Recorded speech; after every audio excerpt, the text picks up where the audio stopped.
Pleasure to talk to you about this film. I was just talking to Liam about it, that it's a great challenge to work together a few times, but there's also the other challenge of making things completely different every time. So how much are you aware of it? We are.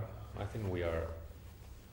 I think you have a shorthand, which is very beneficial in the process, but you have to acknowledge that you have to do things differently and maybe take risks. But I think that once there's a trust, if you've done a couple movies and both were successful, not only in the box office but in the relationship, I think this movie highly benefited from our previous experiences.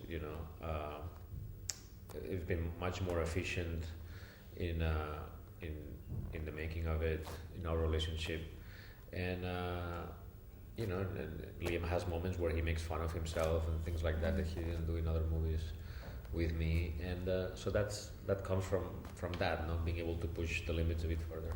I really enjoyed how you portrayed New York as a city in this one, an extra character for you. Sure, yeah, I tried. I had done nonstop right before in New York, but I was shooting in a plastic tube for like I don't know how many days, but it felt like an eternity.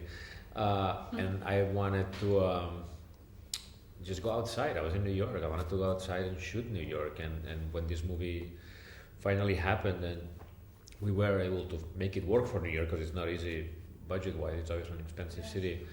I had already dreamed about kind of going crazy and shooting in real locations, really designing the shots to kind of show where things were, and really taking advantage of this wonderful city in a way that hadn't been done before. New York is the most photographed city in the world, I think, after Paris. And possibly the most photogenic as well. The most photogenic, but it's very hard too, because everything is so vertical, and our frame is very horizontal. It's like a urban western, shot in anamorphic. So we had to come up with shots that would show New York in all its glory, But it was hard. It's hard to shoot in a city that's very alive, and New York is not going to stop just because you're shooting a movie. So you're not fighting with it, but collaborating. You're running all night. For 50 nights. Yes. Exactly. What I also enjoyed is, although Liam's at the helm of it, but it's a movie very much about the dynamic of each character, one with the other. Yeah. So was it a real ensemble for you, and was it important that they all? It was very important, and I know it's a cliche, but I really got my first choices. Like Ed Harris was my number one choice, so was Joel Kinnaman, so was Common. In playing alongside Liam, and when you're thinking about who could play Liam's best friend and sort of mafia family, Ed Harris comes to mind. I mean, he played a similar role in the 90s instead of Grace.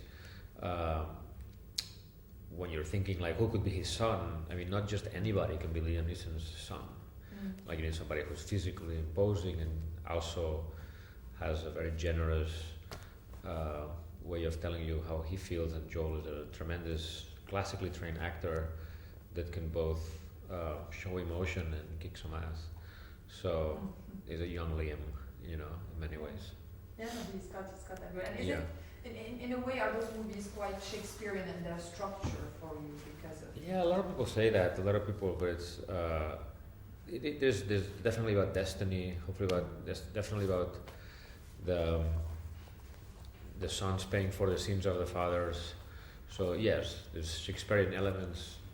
When we were making it, for me, I was just focused on a very simple father and son relationship, where he has one night not only to save his son, but to earn the right to be a father again, basically.